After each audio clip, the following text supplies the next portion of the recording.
Well, it's official, guys. Alex Bregman is no longer a free agent. Yes. Chandler Rome of The Athletic tweeted out, free agent third baseman Alex Bregman in agreement with the Boston Red Sox. Sources tell The Athletic. That happened at about 10:25 Eastern Standard Time. John Heyman chimed in with the details. He said, Bregman to Red Sox, $120 million, 3 years, and 2 opt-outs. Now, again, I don't trust John Heyman. Had to wait for our buddy, our pal, and our friend Jeff Passan to confirm the news until I felt wholeheartedly confident in Bregman going to Beantown. Yes. Passan tweeted out Alex Bregman's 3-year, $120 million deal with Boston includes deferral money. Sources tell ESPN the $40 million salary is $10 million plus more per year than any other teams are offering.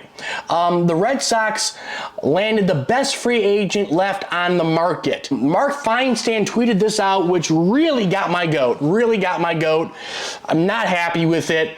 This is not confirmed of which team offered this, but I have my suspicions. He says Bregman had offers of 6 years and more than $170 million per sources, but chose the higher AAV deal with the opt-outs from Boston. So he's insinuating that somebody offered this guy $170 million. To me, all signs lead to Detroit with this one. I really don't know what else to say. This is not confirmed, so this is pure speculation here, but I think the Tigers were the team that made that offer. It is eerily similar to the Javi Baez contract. Whether it's the AAV, whether it's the ballpark, whether it's the history, whether it's the chances of winning, for whatever reason, he chose Boston over the money. Again, if we were circa 2018 going into 2019, and this is his free agent thing, and Red Sox are coming off a championship, or at least, made the playoffs, I could see why he would have chosen Boston. But this is not circa 2018. This is, circa 2025. So, again, Boston, again, an historic franchise, won multiple World Series in the past couple years. It's frustrating when this was the Tigers' entire offseason, and I'm not trying to jump the gun. You'll call me a biased Tigers fan. You just wanted Bregman. You're not looking at it from a unbiased point of view. No. I am looking at it from an unbiased point of view.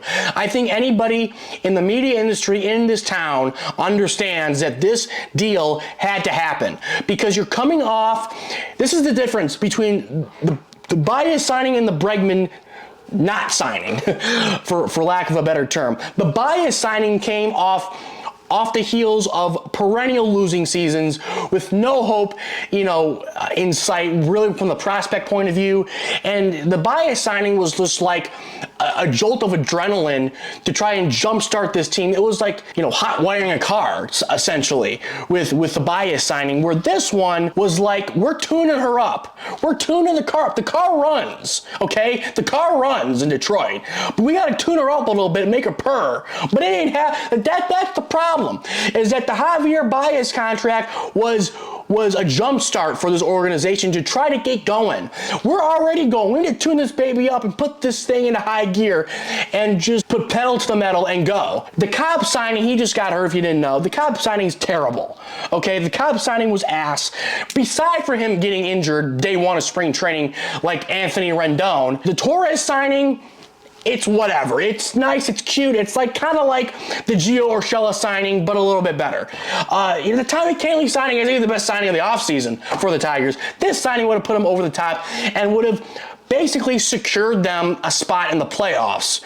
The fact that he went somewhere else for more money it kind of reminds me of what happened with when the Tigers offered Max Scherzer a lot of money and he walked to go to Washington. Is it Alex Cora? Now that's the other thing people don't realize is that yes, you have AJ Hinch, who was his manager, but you also have Alex Cora, who's the manager of the Red Sox, who, maybe has a better relationship with the guy. Who the hell knows? I mean, it wouldn't surprise me talking to people kind of around the Tigers that They really, really wanted Alex Bregman. AJ Hinch made that very, very clear that they want this guy. Not only Hinch, but Harris, Greenberg, the GM, they all wanted him. The owner was behind it.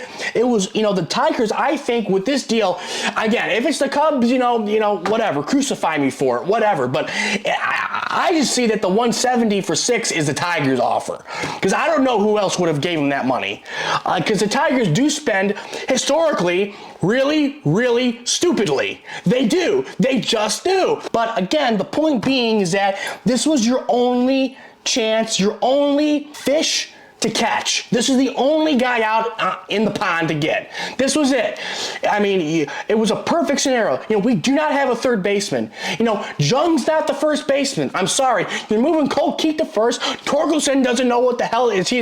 Is he a major league player? Is he a AAA player? Is he a AA hitter? No one knows when it comes to Torkelson. So you have first base as a question. You have second base as a question. You have shortstop as a question. And then you also have third bases. So your entire infield has a bunch of question marks, and the one question mark you could have just erased off that list was third baseman by signing Alex Bregman, and you didn't. The money I get, but you had to get him somehow. You had all the pieces lined up. You had his manager, you had a good front office, you had an owner who backed you. I mean, you had a team that came off a winning season with a historic come-from-behind late season rally to make it in the playoffs. You beat the Astros that was his team. You beat the team that he's a part of. So it's not like he says, well, the Tigers are up to the caliber, so I want to go to the Red Sox because they proved no. The Tigers have proven last year that they're capable of beating a powerhouse like Houston. And for whatever reason, Bregman chose Boston. If you look at the expected home runs by ballpark here on Baseball Savant, I was curious about this. In 2024, he had 26 home runs. If he would have played in Detroit last year, according to Savant, he would have hit 21. Okay, that's not a lot. That's what, a -5 difference, right? Now, if you go to Boston, where he will be playing 81 games, he has 22. No difference. Is Boston a hitter-friendly ballpark? 100%. 100% agree. It's 315 down the line. You got Pesky's pole. You have a weird triangle out there in center. It's like 420, whatever it is. I get it. It's very eerily similar, at least the left field, to Houston, to Minute Maid. So I understand that. Could he hit 30 home runs in Detroit? Probably not. Probably. Even Savant has him projected right here at 31 home runs if he plays in Houston. Will he hit 30? Probably not. Would I be happy with 25? Yeah, because if he produces runs, that's the point. He's a run producer. I'm not looking at him as a home run hitter. I'm not. I never have. Anybody thinks he's going to pop off for 30 in Detroit is on crack, okay? No one cares. That's not going to happen. What they needed was a run producer. Someone in that lineup who was experienced and over the age of like 24.